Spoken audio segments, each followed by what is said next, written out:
తాకట్లో ఉన్న మీ బంగారాన్ని విడిపించి ఆ రోజు ఆన్లైన్ రేటుకి కొంటాం. Sharma gold company. నమస్కారం, వెల్కమ్ టు సుమన్ టీవీ. నేను గీతాంజలి. ప్రస్తుతం మనతో పాటు భారతీయ శంకరపీఠం వ్యవస్థాపకులు, ప్రముఖ ఆధ్యాత్మికవేత్త, బ్రహ్మశ్రీ అన్నవరపు తిరుపతి మూర్తి అవధాని గురువు గారు ఉన్నారు. వారితో మాట్లాడదాం. గురుగారు నమస్కారం అండి. ఓం శ్రీ మహాగణాధిపతయే నమః. గురుగారు, అసలు మంత్రానికి ఉన్న శక్తి ఎటువంటిది? ఎటువంటి మంత్రానికి ఎలాంటి శక్తి ఉత్పన్నమవుతుంది? దాని ద్వారా ఏమి సిద్ధిస్తుందో తెలియచేస్తారా? అంతకన్నా ముందు ఆ మంత్రం ఉపదేశం తీసుకోవడానికి నీకున్న అర్హత ఏంటి అంటే ఆ అర్హతను బట్టి గురువు గారు ఇస్తారంటారా? అంటే నేను అనకూడదు కానీ అమ్మా, ఇవాళ గురువు గారు అనేటువంటి పదం చాలా చులకనైపోయింది. చాలా చులకనైపోయింది. ఆ పదానికి ఉన్నటువంటి గొప్పతనాన్ని నీరు కార్చేస్తున్నారు. అయినవాడు కానివాడు, అర్హత ఉన్నవాడు అర్హత లేనివాడు గురుగారు అయిపోతున్నారు. వాళ్ళ గురువు అనేటువంటి పదం ఎవరికి పడితే వాళ్ళకి రాదమ్మా. ఎలా పడితే అలా రాదు. 14 లోకాలలో గొప్ప పదం ఏదైనా ఉన్నదంటే అది గురు పదం. గొప్ప పదం ఏదైనా ఉన్నది అంటే అది గురు శబ్దమే. అన్నిట్లకన్నా అఖండ శబ్ద బ్రహ్మం ఏదైనా ఉన్నది అని అంటే గురు శబ్దం. దాన్ని మించినటువంటి శబ్దం లేదు. అంటే ఇక మాతాచితే పితాచితే పక్కన పెట్టేద్దాం. శబ్ద జ్ఞానాన్ని అనుసరించి, మంత్ర స్థితికి అనుసరించి ఉండేటువంటిది. కానీ ఇవాళ ఇన్ని సంవత్సరాల్లో నేను కనీసం 4 కూడా మంత్రోపదేశం చేయలేదండి. చెయ్యను. ఎందువల్లనంటే అవతల వ్యక్తికి నేనేదో మంత్రోపదేశం చేస్తే నన్ను గురువుగారు పిలుస్తారని చెప్పి ఉపదేశం చేస్తే వాడు చేయకపోతే ఆ ఒక్క కర్మ నేను అనుభవించాలి. ఆ కర్మ నేను అనుభవించాలి. అతను చేస్తే ఆ ఫలితం నాకే వస్తుంది. నాకు ఫలితం వద్దు, కర్మ వద్దు. నేను 10 మందికి ఉపదేశం చేశాను మంత్రం. ఆ 10 మంది బాగా జపం చేశారనుకోండి, అందులో 50% శక్తి నాకు వస్తుంది. నేను చేసినా చేయకపోయినా వాళ్ళకి ఇచ్చాగా, కాబట్టి నాకు వస్తుంది. వాళ్ళు చేయలేదనుకోండి, ఆ 10 మంది అనుభవించేటువంటి కర్మ నేను అనుభవించాలి. నాకు కర్మ వద్దు, ఫలితము వద్దు, రెండూ వద్దు, నేను ఇవ్వను. ఎందువల్లనంటే గురు శబ్దం అనేటువంటిది సామాన్యమైంది కదండి. ఒక మనిషికి ఒక మంత్రం ఇవ్వటము అంటే ఆ మనిషిని ఎన్నో రకాలుగా పరీక్ష చేయాలి. అర్హత ఉందా లేదా, అర్హతకు మించి మనం ఏదైనా అతనికి మంత్రం ఇస్తున్నామా, అతనికి ఆ స్థాయి ఉందా లేదా, అన్ని గమనించాలండి. అసలు ముందు నువ్వు గురుగారుని పిలుస్తున్నావు అంటే ఆ మనిషికి అర్హత ఉందా లేదా. 14 అక్షర మంత్రోచ్చారణ అనేటువంటిది ఏదైతే ఉంటుందో, ఉపనయన నమస్కారం చేసేటువంటిది తక్కువలో ఇక ఏమీ చేయలేదంటే 4 లక్షలు చేయాలండి. చేస్తే ఇక ఏమీ చేయలేదంటే 4 లక్షలు. దాని తర్వాత పంచాక్షరి 5 లక్షలు అలా ఉంటాయి. అవి ఆ ఒక్క ఏదైతే కనుక నువ్వు ఒక మనిషికి మంత్రం ఉపదేశం చేద్దామనుకున్నావో ఆ మంత్రం తక్కువలో తక్కువ ఎన్ని అక్షరాలు అయితే ఉంటుందో అన్ని లక్షలు నువ్వు చేయగలిగేవా? నువ్వు చేయలేకపోతే నీకు ఎందుకు అర్హత ఉంది? అసలు చేయలేని అర్హత నీకే లేదు. కానీ మనం ఏం చేస్తున్నాం, ఇప్పుడు ఇచ్చేస్తున్నాం. అందుకనే ఇవాళ ఆ మంత్రానికి శక్తి హీనమైపోతుందండి. నేను మంత్రమైతే ఉపదేశం చేయను కానివ్వండి, మంత్రంలో ఉన్నటువంటి శక్తి ఏ రకంగా మనం చూడవచ్చు. స్వానుభవం మీద నేను చెప్తా, నువ్వు నమ్ము నమ్మకపో. నమామి సద్గురుం శాంతం ప్రత్యక్ష శివరూపిణం. నేను అనుకుంటా సాక్షాత్తు శివస్వరూపం నాది, అగ్నిస్వరూపం నాది అని. నువ్వు అనుకుంటేనే కానీ అనుకోకపోతే ఎంత నాకు తెలుసు. నేను శివతత్వమా అగ్నితత్వమా ఎవరు అనేటువంటిది నాకు తెలుస్తుంది. నీకు చెప్పాల్సిన అవసరం నాకు లేదు. కానీ నువ్వు మంత్రం గురించి అడిగావు కదా, ఆ శక్తి ఎలా కనిపిస్తుందండి అని అడిగావు కదా.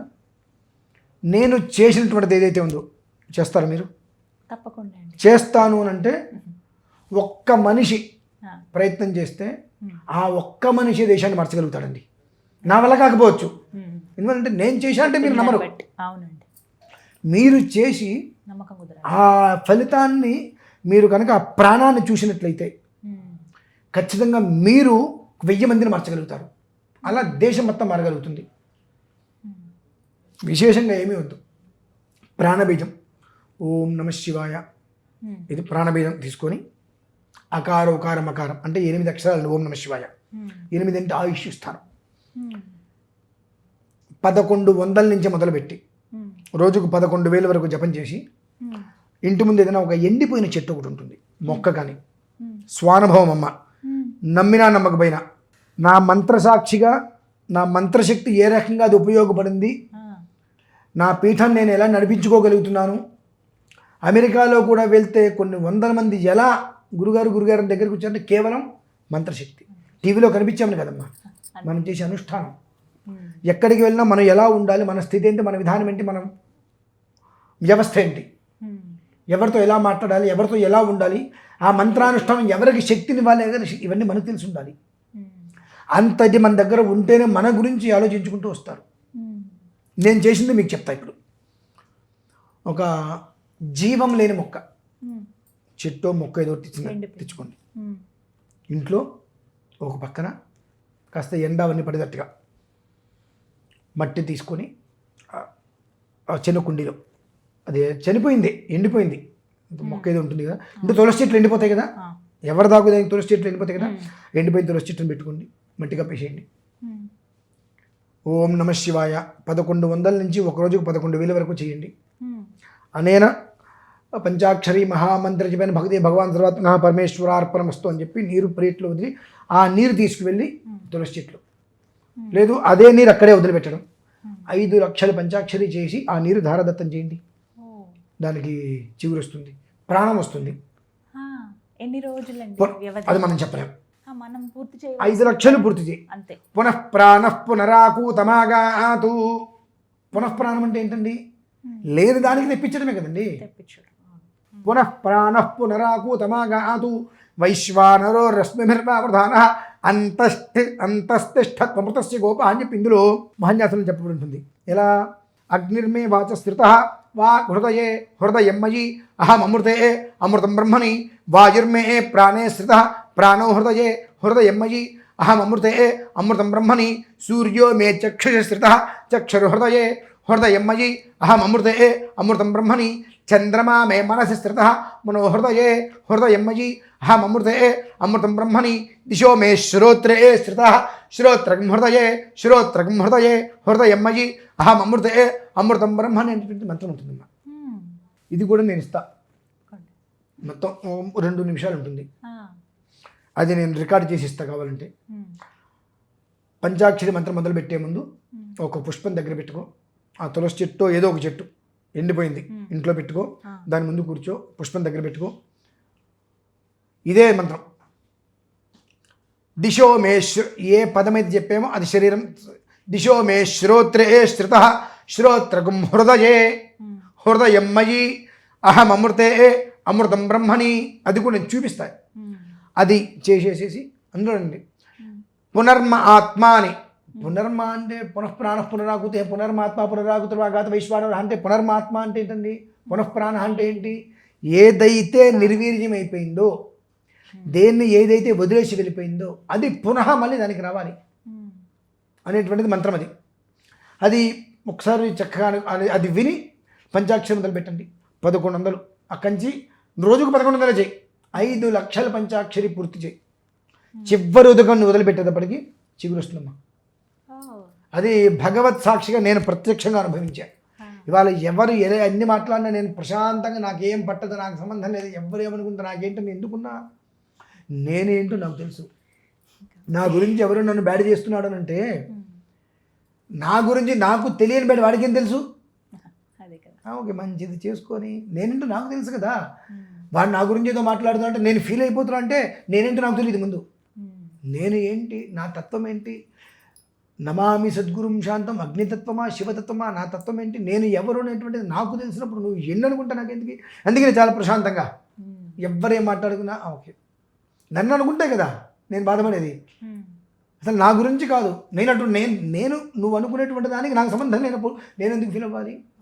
ఆ తత్వం నీకు వస్తుంది అన్నప్పుడు, ఆ తత్వం నీకు అప్పుడు వస్తుంది. ఆ మొక్కలో ప్రాణం వస్తుందమ్మా. అది మంత్రాక్షరికి ఉండేటువంటి శక్తి. ఇక్కడ ఒక సందేహం, ఇది మనుషులకి సంబంధించి కూడా ఉంటుందంటారా? ఉంటుందమ్మా. మీకు ఒక 2 నెంబర్లు ఇస్తా, ఇప్పుడే ఇస్తా. మీరు కావాలంటే వాళ్ళు ఫోన్ ఎత్తితే ఇప్పుడే మాట్లాడండి. వాళ్ళ అమ్మగారు హాస్పిటల్లో ఉన్నారు, వెంటిలేటర్ తీస్తే అయిపోతుందండి. ఆ స్థితిలో ఫోన్ చేస్తే పంచాక్షరితో పాటుగా మృత్యుంజయ మంత్రంతో కొన్ని పాశుపతాలు చేసి ఒక అమావాస్య మంగళవారం వరకు అది చేసి ఆ రోజు నాడు కొన్ని దానాలు అవన్నీ ఇప్పించి హోమ పూర్వాహుతులన్నీ పూర్తి చేసాం. పూర్ణాహుతి పూర్తయినటువంటిది, అమావాస్య గడియలు దాటి పాఠ్యం వచ్చింది, ఆయనకి అవి వెంటిలేటర్ తీశారు, 3వ రోజు ఇంటికి వచ్చిందండి. బా తర్వాత 5 సంవత్సరాలు ఆవిడ బ్రతికింది. మ్మ్. ఖచ్చితం అండి ఇవన్నీ. ఎందువల్లనంటే ఒకటి నీ నమ్మకంలో ఉండాలి. ముందు ఖచ్చితంగా ఆయన చేస్తే నాకు నేను నిలబడతాను, మ్మ్. అనే నమ్మకం. చేస్తారా చేయరా ఎలా అనేటువంటిది నీకు ఎప్పటికీ కాదు. మ్మ్. నేను నిలబడతాను, నేను బాగుపడతాను అనేటువంటి నమ్మకం నీకు ఉండాలి. అలానే ఆ వ్యక్తి మీద నీకు మ్మ్. ఒక రకమైనటువంటి దాన్ని ఏమంటారు, నమ్మకం ఉండాలి. నమ్మకం. ఆ నమ్మకం ఎలా 100 మంది 100 చెప్పచ్చు కాక నీకు ఎందుకు అదంతా, ఎవరో ఏదో చెప్పారని చెప్పి నీకు ఆ మనిషి మీద నమ్మకం కలిగింది, నమ్మకం పోయింది అంటే అది నిజమైన నమ్మకం కాదు. అటువంటిప్పుడు భగవంతుడికి నీకు తోడుగా ఉండడు. మ్మ్. ఇందాక మీకు ఒక విషయంలో కూడా గురువు అనేది దాన్ని చెప్పా కదమ్మా, అవును. టాపిక్ ఇదే. ఒక మనిషిని నువ్వు ఆధ్యాత్మిక స్థితిలో నమ్మావు అని అంటే మ్మ్. ఆ మనిషి అంటే గిట్టని వాళ్ళు ఉంటారు కొంతమంది, మ్మ్. ఎదుగుతున్నాడనో బాగుపడుతున్నాడు రకరకాలుగా ఏదో రకంగా వాళ్ళు ఏదో ఒకటి పుట్టిస్తారు. ఏది పుట్టించినా మ్మ్. నీ నమ్మకం నిజమైంది అయితే నువ్వు బయటికి రావు. మ్మ్. ఆ నమ్మకం మనకు కూడా ఉండాలి కదమ్మా. చేయించుకునే వ్యక్తికి కూడా చేసే వ్యక్తి మీద అటువంటి నమ్మకం ఉండాలి. మ్మ్. ఎలానండి, ఏమైంది, శబ్దం. ఇటు ఇచ్చుతానండి, సౌండ్ వచ్చిందా, ఎందుకని అంటే 2 చేతులు కలిస్తే చప్పట్లు. కలిస్తే నా దగ్గర ఎంత శక్తి ఉన్నప్పటికీ కూడా ఆ శక్తి నా కుటుంబాన్ని కాపాడుతున్న నమ్మకం నీకు రావాలి. వచ్చినప్పుడే 2 కలుస్తే. లేదనుకోండి నేను ఎంత చేసినా నీకు నమ్మకం లేనప్పుడు ఉపయోగం లేదు, అది నిష్ఫలితం. అది పరిస్థితి. మంత్రానికి అంత శక్తి ఉంటుంది అనేది. అమ్మా మీకు ఒక వీడియోస్ మీరు చూసే ఉండొచ్చు, మీ వాళ్ళే చాలా వీడియోస్ తీశారు. అగ్నిహోత్రం మధ్యలో మ్మ్. నేను ఉండి మ్మ్. అంత ఎత్తు మంటలు వస్తుంటే మధ్యలో కూర్చొని నేను హవనం చేస్తున్నా అంటే అదంతా ఎక్కడి నుంచి వచ్చింది, అంత అద్భుతం అది. అదంతా ఎక్కడి నుంచి వచ్చింది, శక్తి. అంటే మంత్రాన్ని మనం ఆరాధించే విధానాన్ని అనుసరించి మంత్రశక్తిని మనం సాధించగలగాలి. ఆ సాధించేదే శక్తి అవుతుంది. మ్మ్. అది లేనప్పుడు అగ్నిహోత్రంలో నేను దిగితే నా ఒళ్ళు కాలి బట్టలు కాలి నన్ను 4 బయటికి తీస్తారు. మ్మ్. అందులో కూర్చొని 40 నిమిషాలు 50 నిమిషాలు కూర్చుని నెయ్యి 2-3 కిలోలు ధార పోస్తాం. ధార పోస్తున్నప్పటికీ కూడా కనీసం నేను కట్టుకున్నటువంటి దారపో కూడా అంటుకోవట్లేదు అని అంటే భగవంతుడి మీద మనకు ఉన్నటువంటి భక్తి, నమ్మకం అదమ్మా ప్రధానం. చెప్పారండి. ధన్యవాదాలు. పరమేశ్వరుడు.